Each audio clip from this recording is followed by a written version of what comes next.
السلام عليكم. كي دايرين؟ كنتمنى تكونوا بخير وعلى خير ان شاء الله، وتكون احوالكم طيبه. مرحبا بكم في فيديو جديد على قناتي وقناتكم وصفات من مطبخ مريم ميريز كوكتوب. وصفه ديال اليوم ان شاء الله كراتان بالبطاطا والدنجال، سهل في التحضير وبمقادير غير مكلفه، والاهم من هذا الشيء المذاق ديالو كيجي رائع. فإلا عجبتكم الوصفه ديال اليوم خليكم معايا حتى لاخر الفيديو، ما تمشيو فين. وإلا كنتوا اول مره كتزوروا القناه ديالي مرحبا بكم، ما تنساوش تضغطوا على زر الاشتراك وتفعلوا خاصيه الجرس فضلا وليس امرا باش توصلوا ان شاء الله بالفيديوهات ديالي. نبداو في المقادير وفي الطريقه. غادي ناخذ 2 ديال الحبات ديال الدنجال، والكميه كتبقى على حسب شحال بغيتو ديروا. غادي نقطعوا على شكل دوائر اللي ما يكونوش رقاق وما يكونوش غلط بزاف. بطبيعه الحال من بعد ما كنكونوا غسلناه غادي نديرو في واحد الانيه، وغادي ندير عليه واحد شويه ديال الملحه باش هكايا كيطلق داك الماء اللي فيه.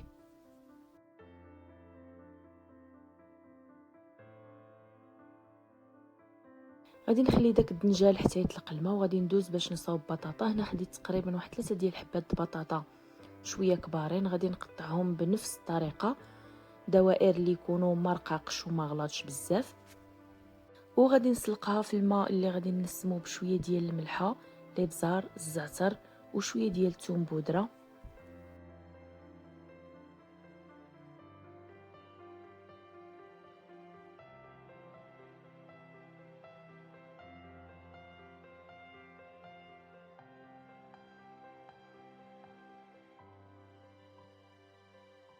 من بعد ما تيطلق داك الدنجال داك الماء غادي نصفيه مزيان، وغادي نقليه في واحد شويه الزيت.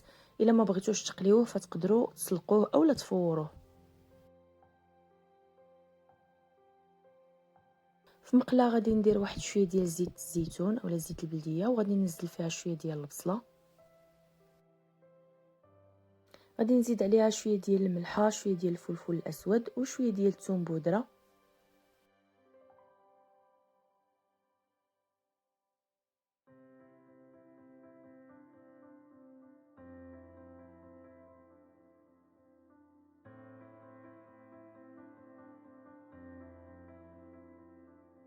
من بعد ما كتنزل ديك البصله غادي نزيد عليها واحد الحبه ديال الفلفله مقطعه.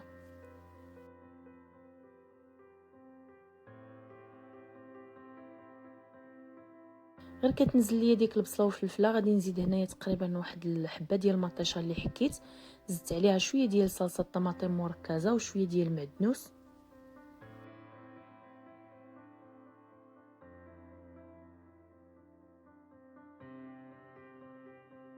صافي، وكنزيد واحد العلبه ديال الطون بمطيشه.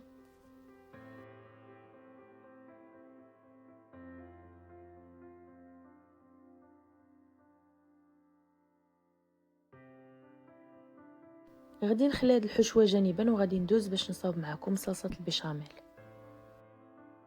في كاسروله غادي ندير 3 ديال المعالق كبار ديال الزبده، وغادي نخليهم حتى يذوبوا. من بعد غنضيف عليهم واحد 2 ضريصات ديال الثومه. الا ما كتبغيوش المذاق ديال الثومه فتقدروا تستغناو عليه.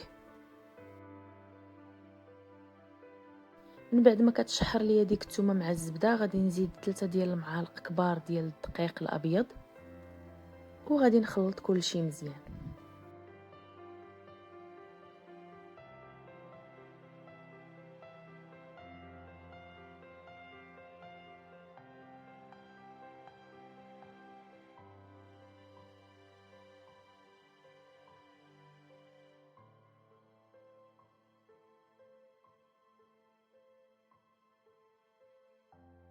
غادي نزيد نص لتر ديال الحليب مع الاستمرار في التحريك.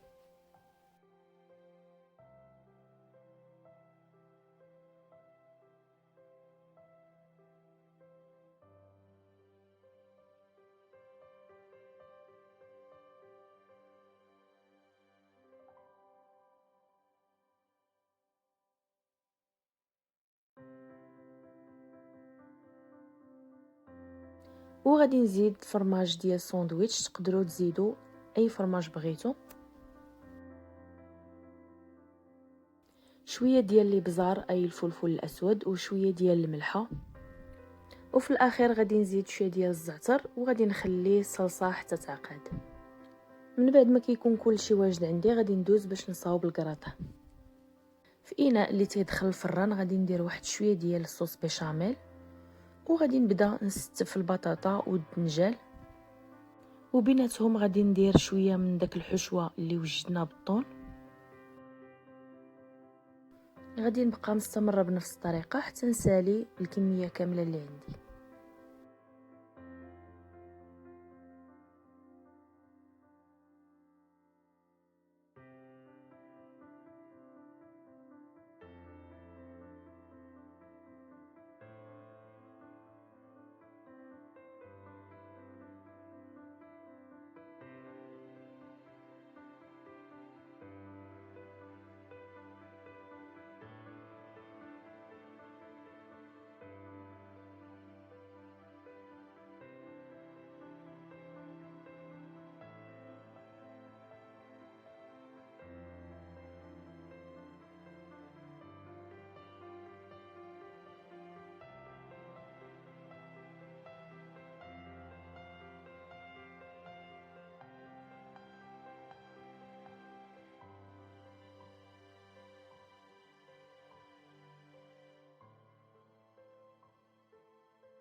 وبالنسبه لديك الحشوه اللي تتشيط ليا فانا غادي نديرها من الفوق.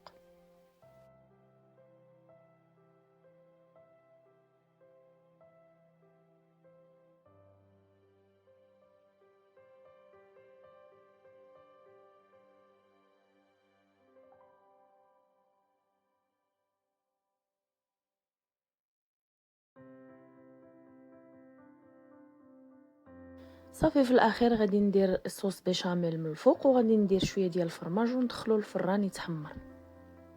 كنتمنى انكم تجربوه لان فعلا يستحق تجربه، كيجي المذاق ديالو خطير.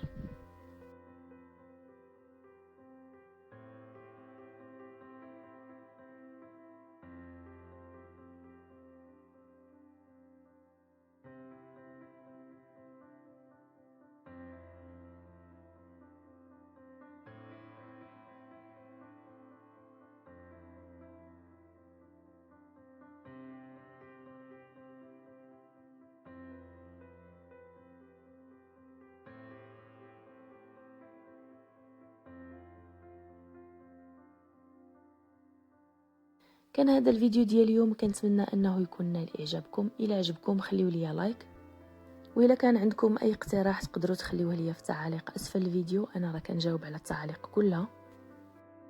شكرا على المشاهده، وموعدنا في فيديو مقبل ان شاء الله.